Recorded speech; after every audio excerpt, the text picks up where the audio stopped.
Hello, and welcome to Module 8 of LeadBoston's Online Inclusive Communication Skills.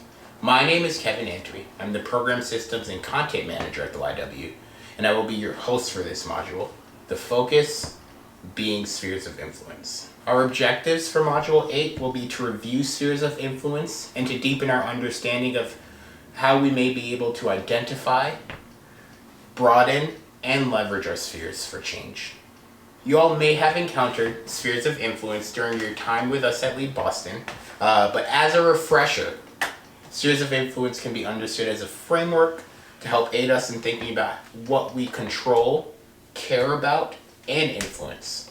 Understanding the relationship between these spheres can clarify the required posture and actions to bring about desired change in an area that you care about. During the course of this module, we will be focusing on how you identify spheres, power, authority, and influence, and finally, creating motion for change. So as I mentioned, the spheres of influence is a framework that can help us better understand what we are concerned about, what we influence, and what we control. Adapted from Stephen Covey's work, spheres of influence starts off with the largest sphere being our circle of concern. Our circle of concern encapsulates everything that we care about and that matters to us. Placing things in our sphere of concern also implies that there are things that fall outside of our sphere of concern. Things that fall into our sphere of concern will get further broken down into either a circle of influence or a circle of control. Our circle of influence is anything that, though we do not have direct control over, we still have an impact and influence on how it plays out. And finally, our circle of control are the things that we have direct control over. When applying spheres of influence as a framework to my experience at the YW, what falls into my circle of concern would be programmatic and content development endeavors. What would fall into my circle of influence would be what is focused on through programs and some of the resources that are used. And what falls into my circle of control is my development and recording of this module here. It is important to note that, like with many of the skills that we have focused on during our LeadBoston modules, that our circle of influence, much like the other skills that we have been focusing on and spotlighting, can be grown. Much like a muscle, focusing on what is in your influence can expand and enlarge it. When folks put effort into things that they can influence by using both knowledge and experience to leverage their influence on others and specific tasks, their circle of influence can grow.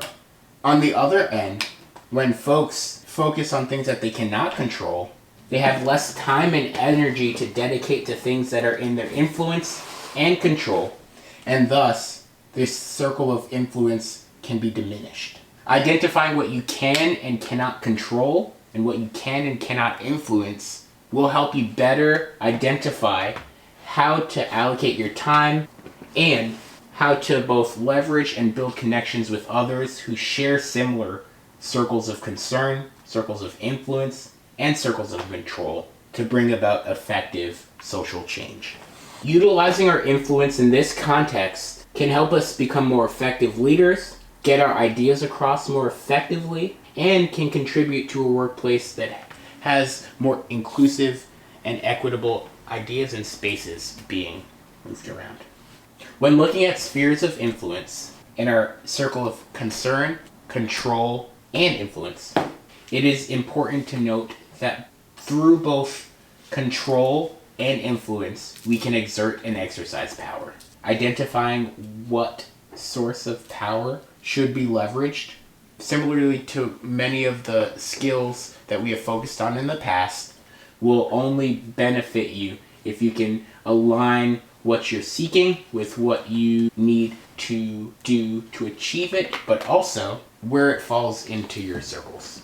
When thinking about our spheres and circles and looking at power, power can be exerted through both influence and through authority. Power exerted through authority lives in our circle of control and has the ability to both achieve goals and direct people, can be necessary for decision making and for making difficult decisions, but at the same time can demotivate and result in less collaboration and effort from others.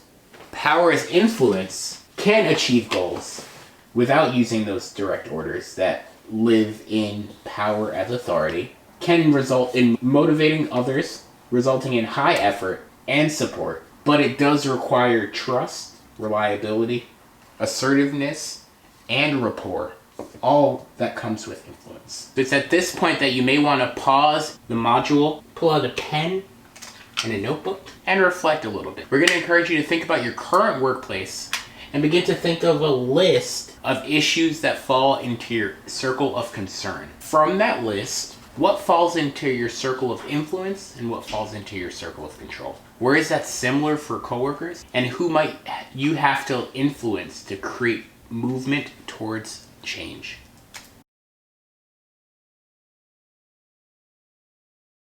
Utilizing spheres of influence is all predicated on community and relationships. It is true that we may be concerned about a great deal of things, and we might have control over a small subset of things, but through our influence, we can both leverage relationships, rely on both our and others' expertise, and continue to co-create new realities that might better serve all of the constituents involved. It is true that there is only so much we have direct control and authority over. However, our circles of concern and our circles of influence are far larger than that. One way that we can make sure that we maximize our influence and see the intended changes that we want is to make sure that we are doing so in community. Influence can only happen with other people, and so it's to your benefit to find folks both in your workplace, in your personal life, and wherever you are interacting with other people that have similar concerns. That way you might be able to leverage not only what you have influence and control over, but also what they have influence and control over in alignment towards a shared goal. One benefit of in community working with people to leverage both concerns, control, and influence is that you may actually see change affected. But another benefit to doing this in community is growing your influence. It's through connection, interacting with people who are like-minded and share similar concerns, clarity, being clear regarding what you are expecting and hoping for, and expertise, so both you leveraging what you have skills in, but also relying on folks to pitch in as need be, will ultimately result in your influence broadening and that circle getting bigger.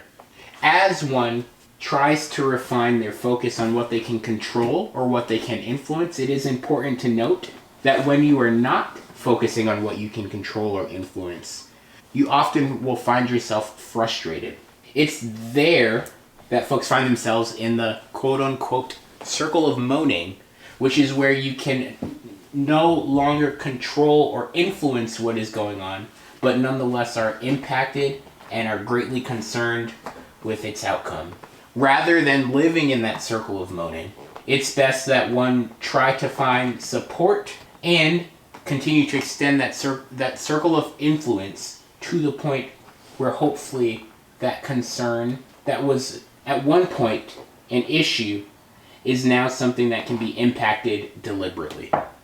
Over the course of our LeadBoston program and through our online inclusive communication skills modules, we've been focusing on ways in which you as individuals can further equity and inclusion in your workplaces. As you all turn your attention to your leadership commitments, we want to again encourage you all to hold on to all of those skills and frameworks we've provided you, especially spheres of influence, as you continue to think through what you can control, what you can influence, and what you're concerned about. We're going to encourage you all to post and share the following questions. We're going to ask that you choose an area of focus from one of our LeadBoston program days that falls into a circle of concern for you and answer the following questions. So how does it intersect with your professional focus and your circle of concern? And second, what do you control and who or what do you influence in this situation? Thank you for watching Module 8 of LeadBoston's Online Inclusive Communication Skills.